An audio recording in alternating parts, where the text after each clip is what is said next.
새해를 두 번 맞는 것 같지만은 새해 복 많이 받으시고 성령 충만하시길 바랍니다.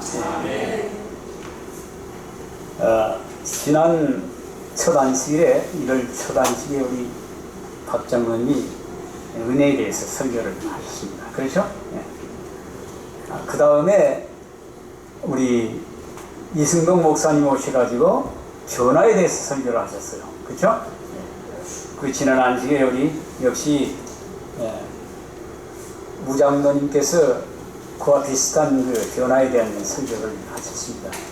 근데 저도 오늘 은혜에 대해서 준비를 하게 됐는데 아마 한 성령께서 역사하신 것으로 제가 확신합니다.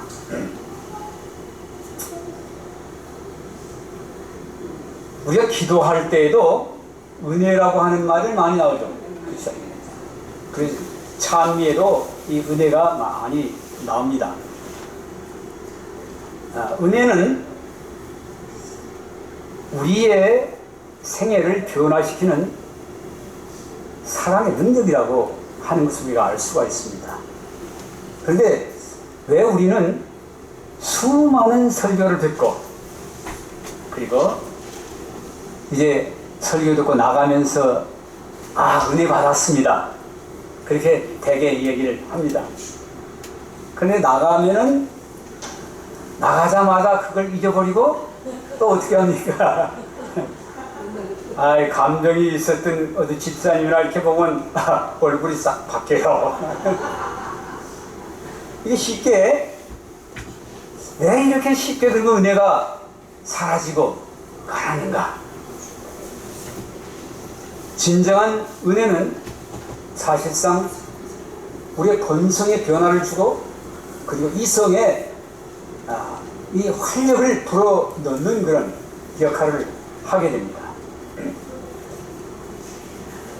에베소 2장 4절부터 있는 말씀을 보실 것 같으면 이렇게 되어 있어요. 긍휼에 풍성하신 하나님이 우리를 사랑하신 그 큰 사랑을 인하여 아들로 죽은 우리를 그리스도와 함께 살리셨고, 이것이 뭡니까? 이게 하나님의 은혜예요. 측량할 수 없이 무궁한 힘입니다. 우리 인간 죄인의 힘으로서는 도저히 되갚을 수 없는 어떤 그 큰 능력이죠, 사실은. 근데 때때로 이제 우리가 이 은혜를 갖다가 받은 것 어떤 이건 선물 같은 거 이런 것에 많이 생각할 수 있지만은 사실은 우리 생애를 변화시키는 어떤 그 큰 능력이에요.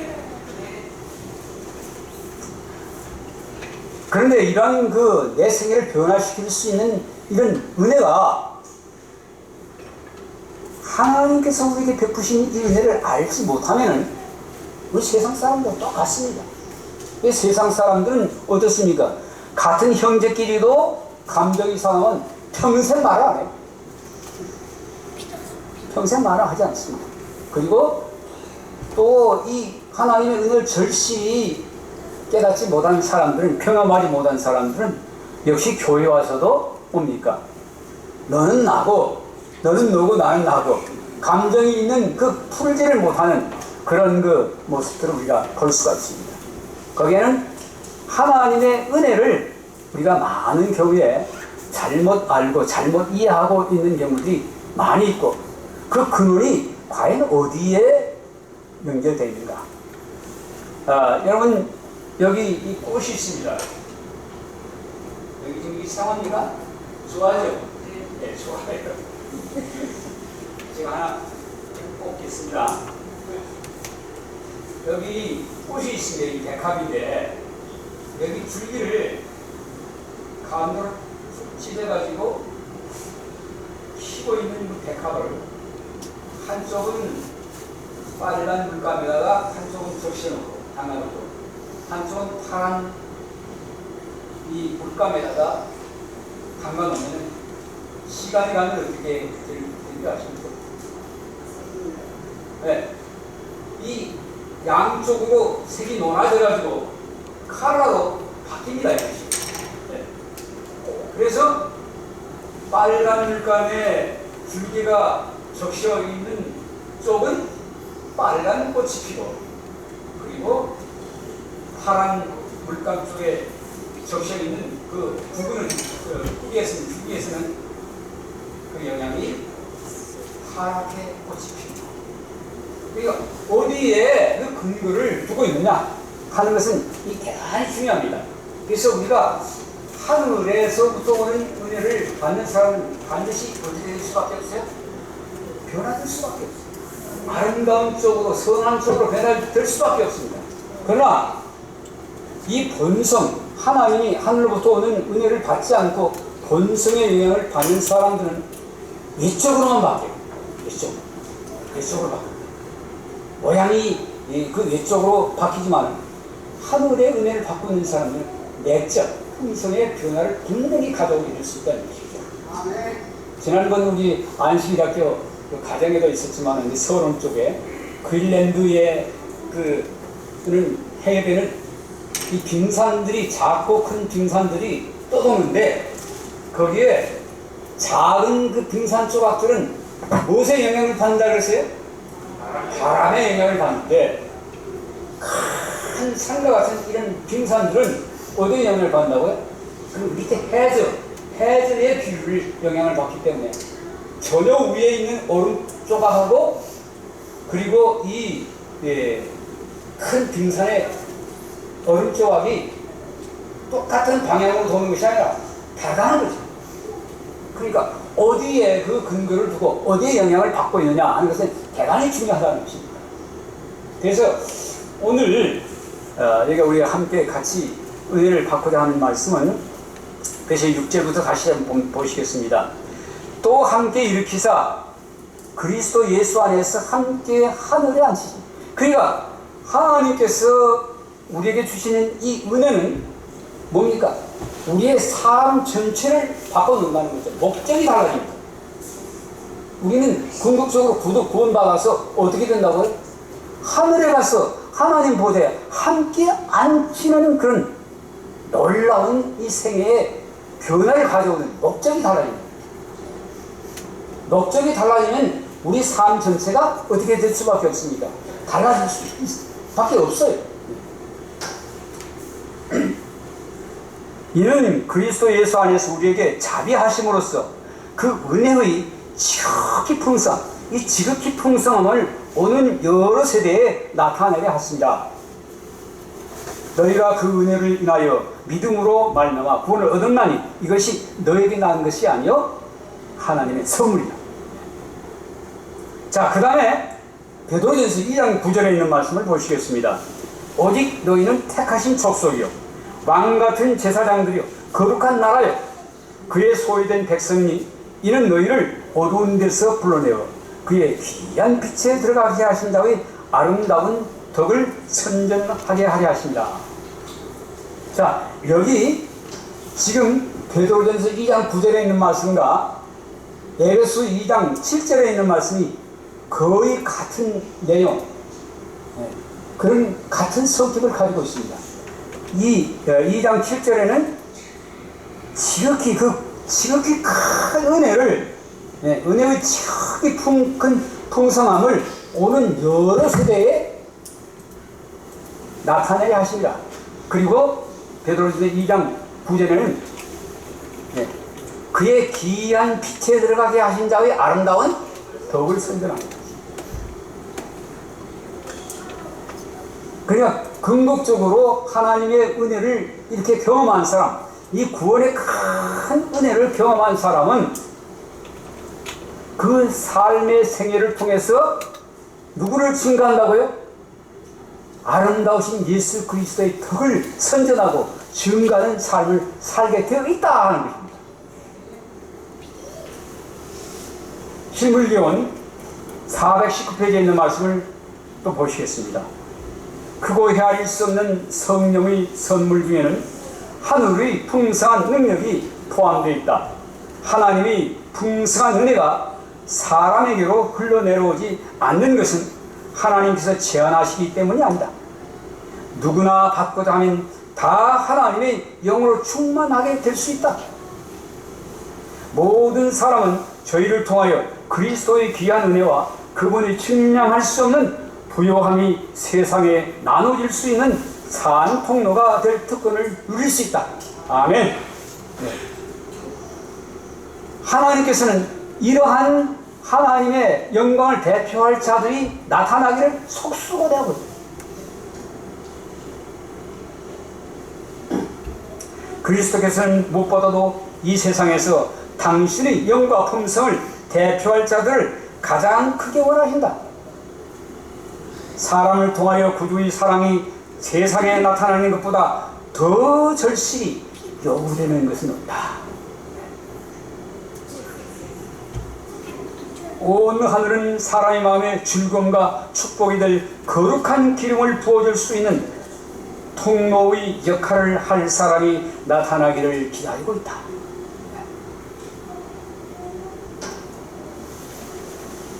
우리 교회는 이런 하나님의 놀라운 은혜를 아는 사람들이 모인 곳입니다.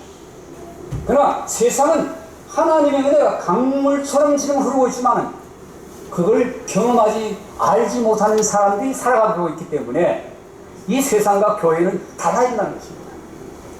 그런데 아직도 우리는 사실은 하나님의 영광을 나타내고 충분한 그런 삶을 살지 못하고 있는 것에 대해서 오늘 하나님 앞에 내 자신부터 회개해야 한다. 그러나 하나님께서 이렇게 원하시고 요구하시는 사람들이 있는가? 우리 성경을 한번 살펴보기를 원합니다. 이런 통로 역할, 이런 아름다운 축복의 통로 역할을 할 사람들이 과연 있는가?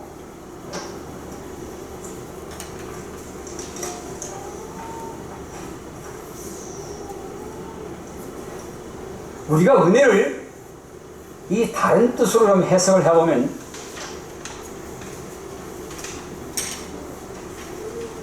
첫 번은 받은 사람이 되돌려 줄 수 없는 그런 선물입니다.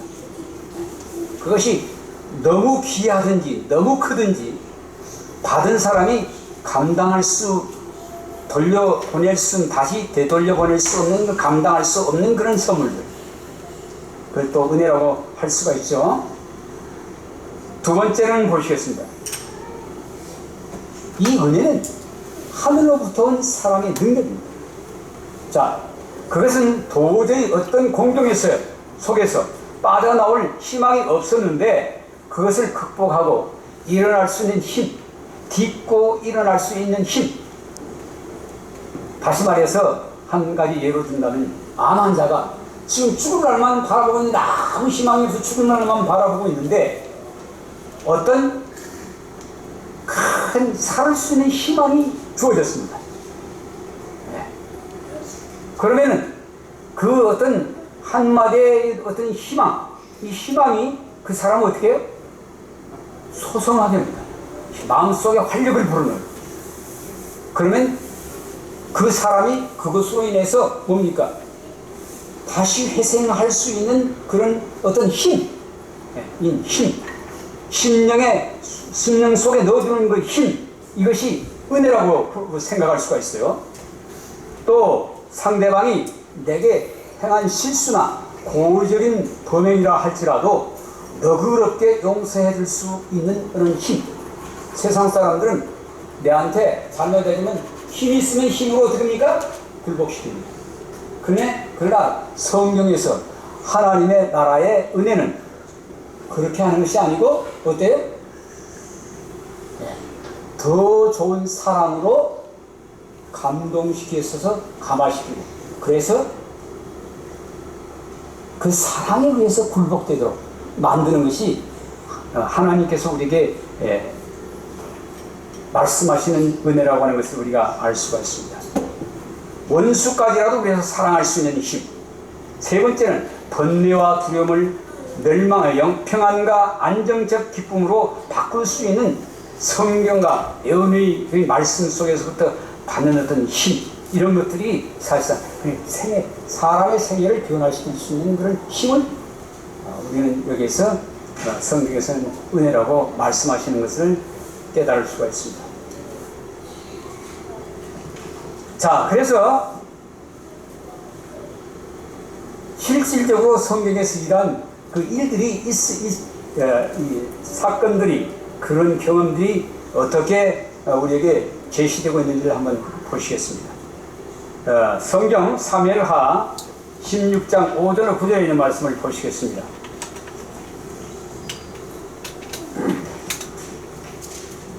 사무엘하 16장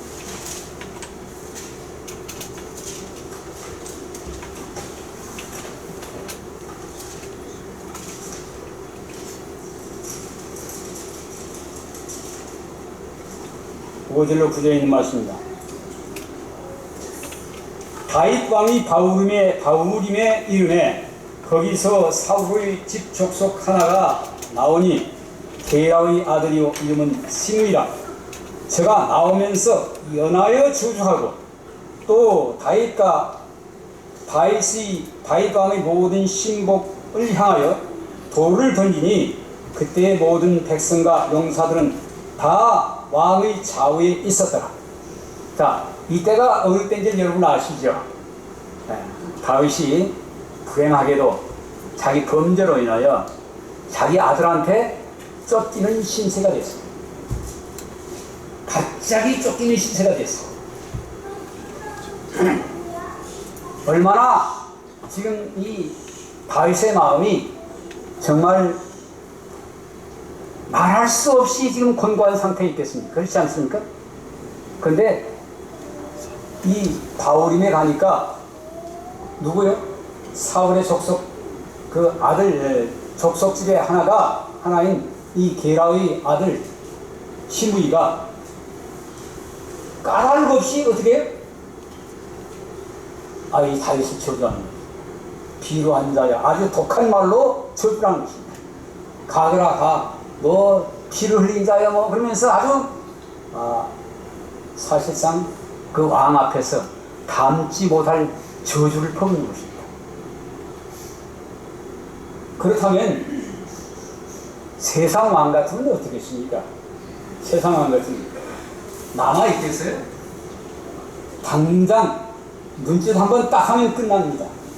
그리고 여기 그 광경을 보고 그 모습을 보고 아비새가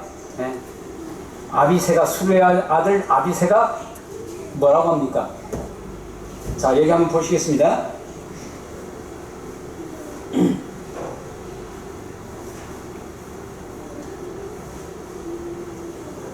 수르야의 9절입니다. 수르야의 아들 아비새가 왕께 여짜오되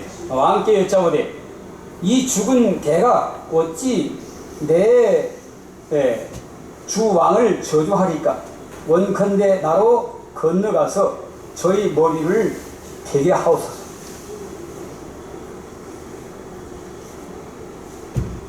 여러분, 이때 다윗이 고개 끄덕만 하면 어떻습니까? 끝나는 것입니다. 그러나 다윗은 이때 뭐라고 합니까?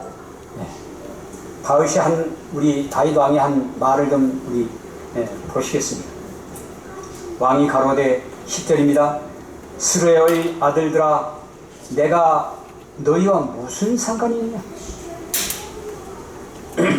저가 저주하는 것은 여호와께서 저에게 다윗을 저주하라 하심이니 내가 어찌 그리하겠느냐 할 자가 누구겠느냐?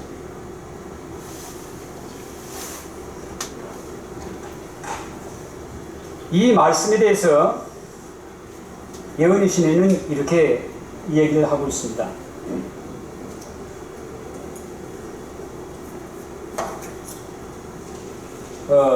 부자선지자 383페이지에 있는 말씀인데요.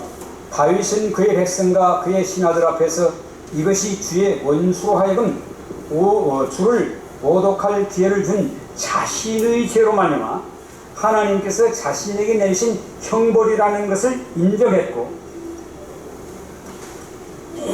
예언된 형벌의 일부로 화가 난 이 베냐민 사람이 시행하고 있는 것이며, 그가 겸손으로 이 죄를 인정하면 주께서 죄를 줄이시며 시므이의 재앙을 축복으로 돌리실 것이라고 생각하였다.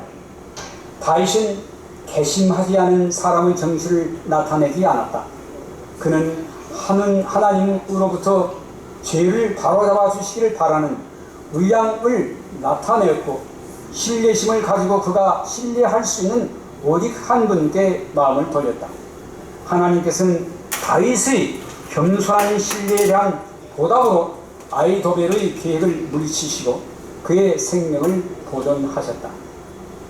다윗은, 다시 말해서 다윗이 이러한 말을 할 수 있었던 것은 누구의 은혜를 안 것입니까? 하나님의 은혜를 자기가 받았습니다. 그리고 그 하나님의 은혜를 안 사람이었습니다. 왜요? 자기는 더 큰 죄를 지어가지고 지금 어떻습니까? 하나님께로부터 용서를 받았습니다. 그래서 이 다윗이 하나님께로부터 용서받았다고 하는 그것이 그 은혜로 지금 누구에게 나타나고 있는 것입니까? 예, 이 시므이에게 지금 나타나고 있는 것입니다. 다시 말해서 이 다윗은 자기 개인적인 감정에 의해서 지금 사로잡혀서 그 개인의 싸움을 싸우는 것이 아니라, 사실은 이 다윗은 무슨 싸움을 싸워야 되냐면 여호와의 선한 싸움을 싸워야 할 그런 마음이었습니다. 그래서 우리가 이 면에서 좀 살펴볼 수 있는 것이 있는데, 우리도 하나님과 연결된 사람이 할 것 같으면 우리의 이 개인적인 감정을 상하게 하고 마음을 아프게 할 그런 일들이 생겼을 때, 때때로 우리는 이 개인적인 감정에 의해서 굉장히 속상하고 마음이 아파하는 때가 있는데, 다윗이 했던 것처럼, 다윗은 지금 뭐냐면 그 신분이 무엇입니까? 왕입니다. 일개 왕이 개인의 어떤 이 사사로운 자기 감정에 복받치는 그 일을 인해서 싸우고 다툴 그런 것은 왕이 아니라, 이 위에 왕국을 대표하는 다윗 왕으로서 만약 이 시므이를 당장 처치하라고 하는 그런 어떤 명령을 내리거나 그것을 시인이라도 했다면은, 이 다윗은 하나님의 영광의 왕국을 잘못 대표하는 것이고 선전하는 것이 되고 말았을 것입니다. 여러분, 우리도 마찬가지입니다. 하나님께서 우리를 베드로전서 2장 9절에 있는 말씀 보시면 그랬죠? 뭐 같은 제사장들이라고요? 왕 같은 제사장. 장차 우리는 뭐가 될 사람들로 지금 준비되고 있는 것입니까? 왕이 될 사람들로 지금 하나님께서는 우리를 준비시키고 계시는 것입니다. 그런데 왕이 될 사람들이 사사로운 개인의 감정 때문에 만약 우리가 마음을 상하게 하고 또 주위의 분위기를 흐리게 한다면 이것은 하나님께 영광이 되지 못하는 일을 우리가 하고 있다는 것을 성경에서 우리에게 말씀해 주시고 계시는 것입니다. 그래서 중요한 것은 뭡니까? 우리의 감정이 어디에 지배를 받고 있는가? 우리의 삶 전체가 감정의 지배를 받고 있는가? 아니면 이성의 지배를 받고 있는가? 하나님께로부터 오는 이 은혜의 지배를 받고 있는가? 하는 것은 우리의 삶 속에 나타나는 놀라운 그 증거가 된다고 하는 것을 알 수가 있습니다. 예언해 주시는 말씀을 좀 더 보겠습니다. 내가 오늘날 이스라엘 왕이 되는 것을 내가 알지 못하려 다윗은 시므이의 생명을 살려주셨을 뿐만 아니라 자비스럽게도 그를 용서하여 주었다. 다윗이 만약 복수의 정신을 가졌더라면 그는 범법자들을 사형에 처함으로써 쉽게 원수를 갚을 수 있었을 것이다. 여기서 다윗의 대범함과 관대함이 나타났다. 왕은 친절과 자비로 나라를 자기에게로 돌리고자 시도하였다. 그는 자기와 화해하고자 하는 모든 사람에게 용서를 베풀 것임을 피력하였다. 만약 다윗보다 도량이 좁은 사람이라면 죄진 자들이 피를 많이 흘렸을 것이며 그 결과 더 많은 적대감이 생겨났을 것이다. 다윗은 왕이었기 때문에 자비를 베풀어야 했다. 우리 모두는 십자가의 보혈로 용서받은 왕같은 제사장들이고, 그리고 우리를 어두운 데서 불러내어 그의 귀한 빛에 들어가게 하신 자의 아름다운 덕을 선전해야 합니다.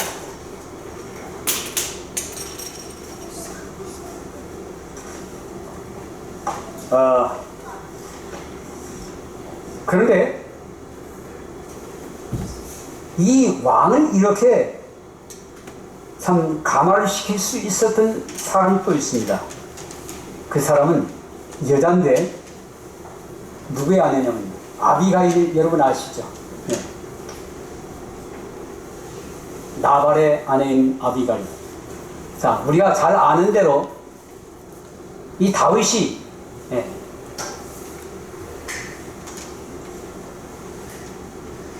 사무엘하 25장에 있는 말씀 볼 것 같으면 이런 말씀이 있습니다.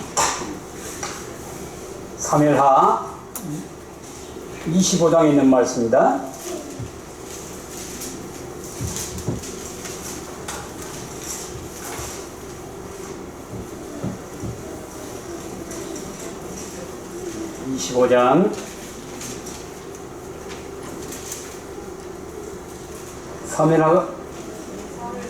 사무엘상인데 미안합니다. 사무엘상 25장이요.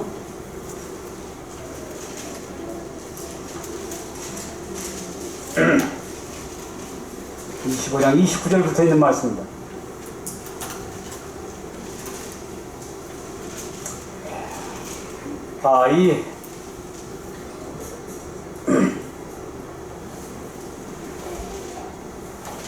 이것은 그 나발의 아내 아비가일이 지금 분노한 가운데서 자기 남편을 이제 해하기 위해서 찾아왔을 때 이 아비가일이 하나님의 은혜를 통해서 이 다윗을 맞이하는 그런 그 모습을 우리가 볼 수 있는데요. 사람이 일어나서 그 28절부터 보시겠습니다. 주의 여종의 허물을 사하여 주옵소서. 여호와께서 반드시 내 주를 위하여 든든한 집을 세우시리니 이는 내 주께서 여호와의 싸움을 싸우시며 내 주의 일생에 내 주께서 악한 일을 찾을 수 없음이니라. 사람이 일어나서 내 주를 쫓아 내 주의 생명을 찾을지라도 내 주의 생명은 내 주의 하나님 여호와와 함께 생명싸개 속에 쌓였을 것이요 내 주의 원수들의 생명은 물매로 던지듯 여호와께서 그것을 던지시리라.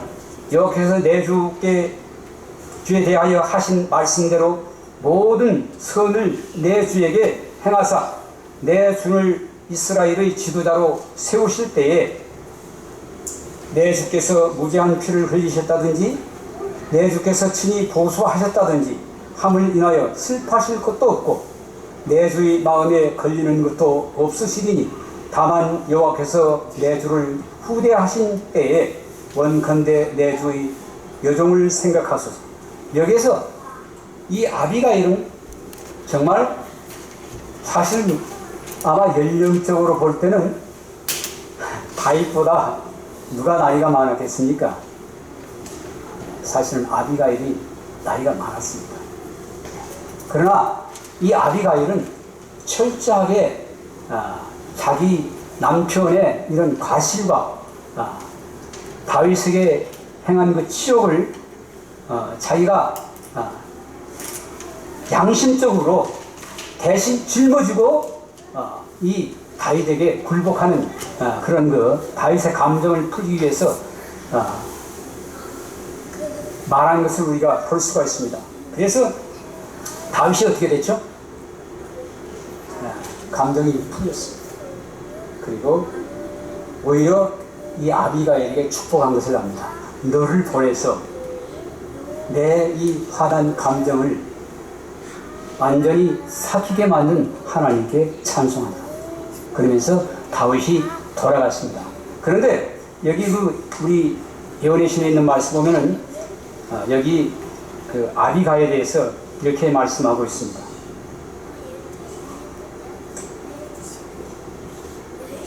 이 말들은 하늘의 지혜를 받은 자의 입술에서만 나올 수 있었다.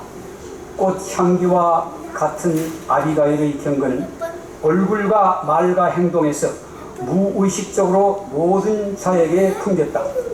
하나님의 아들의 영이 여인의 마음에 거하고 계셨다. 저는 여기에 있는 말씀을 좀 강조하고 싶습니다. 우리가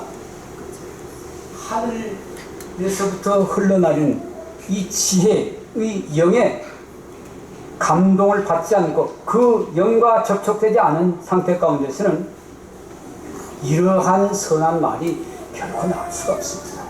우리 스스로는. 그래서 중요한 것은 하늘과 끊임없이 연결된 삶을 사는 것이 얼마나 좀 중요한가. 내 힘으로는 선한 일을, 절대 선한 말을 한마디도 할 수 없다고 하는 것입니다. 오직 하늘과 연결된 사람만이 상대방의 감정을 풀어줄 수 있고 그 분위기를 평화로운 아름다운 분위기로 바꿔놓을 수 있다는 것이죠. 성화된 그리스도인의 생애는 항상 빛과 위로와 평화를 주고 있다. 이것은 순결, 기지, 단순, 유용성으로 분명히 식별된다. 이것은 가마를 신성하게 하는 무화적 사랑에 지배된다.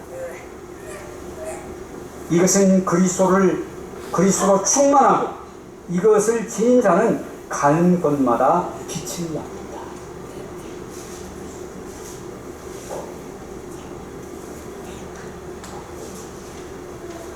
우리는 택하신 족속입니다.